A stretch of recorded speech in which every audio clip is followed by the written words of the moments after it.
Hey Mayuri, it's June 21st, 2014, and some fun facts about that. 1, today is actually the first day of summer, and 2, today is actually the longest day out of any day of the entire year. So what a good day to do my first vlog post. I'm Liliana, in case you didn't catch it from the other video. Some stuff about me: I have really curly hair, and I'm really blind. So much, in fact, that I'm legally blind in one eye, which people seem to find incredibly impressive for some reason. But anyways, we named our vlog Delicious Ambiguity, and of course we felt the need to explain ambiguity and what we think it means and how it relates to different aspects of our lives. Now, last time you talked about humans as self-obsessed individuals and our constant fear of ambiguity and how we don't know what's going to happen and how that bothers us and we can't just live in the present. Now, I never understand why we spend so much time focusing on the wrongs of the past that we can't change and the uncertainties of the future that we can't accurately predict, and instead just focus on the present. And while I could talk about this forever, I actually do have my own topic that I want to get to in this video, but I am going to share with you one of my guilty pleasures of the week, and it's a song by Kesha, and there are 2 lines in this song that completely encompass the way I feel about this topic, and they're a testament to the fact that ever since Kesha dropped her $sign, she actually became brilliant, and here's how they go. I wanna think about what's gonna be after this. I wanna just live right now.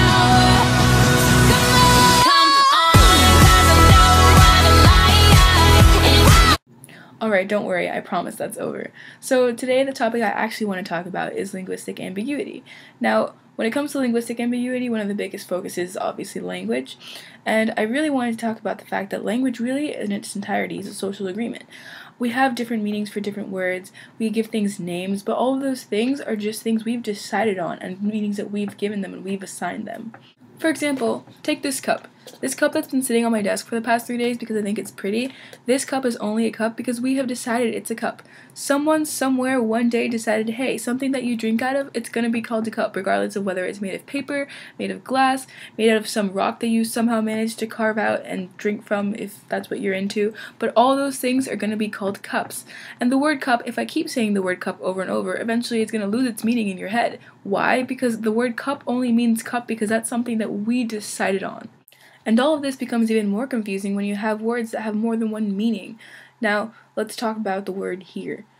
I could be here, as in I am sitting here in front of you, or I could hear you play a piece of music like you just heard me play that wonderful Kesha song for you. Now, things like this, of course, you'd think they'd drive anyone crazy, but then we have things like puns, and then that's when things gets fun. So I'm reading a book about anti-gravity, I just can't put it down. When you get a bladder infection, you're in trouble. I got a job at the bakery because I needed dough. I stayed up all night to see where the sun went, and then it dawned on me. Alright, I think you get it, but the point I'm trying to make is that context is everything. When it comes to language, we've decided that certain words mean certain things in certain situations, and doesn't that sound like an awful lot of conditions just to be able to understand each other? And you might argue, well, yeah, Liliana, that's true. There are tons of things that are wrong with our language, the same way there are things wrong with other languages. But they've assigned these meanings way back. We can't do anything about them now. Everyone understands it. But that's not true. We do the same thing every day. It's called slang. Now, I'm only going to give you one example, but I'm sure you've all at least heard this word at one point or another.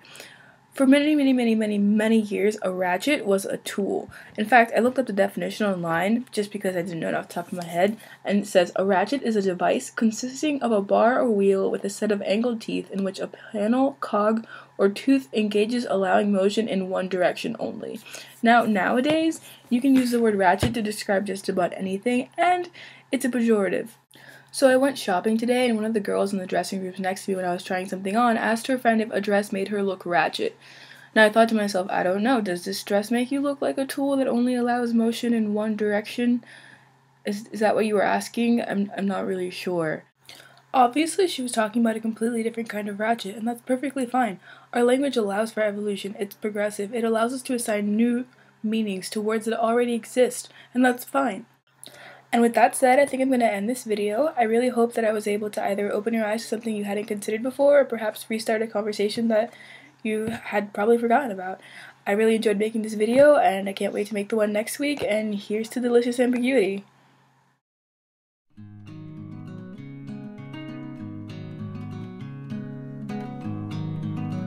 I wanted a perfect ending. Now I've learned, the hard way, that some poems don't rhyme, and some stories don't have a clear beginning, middle, or end.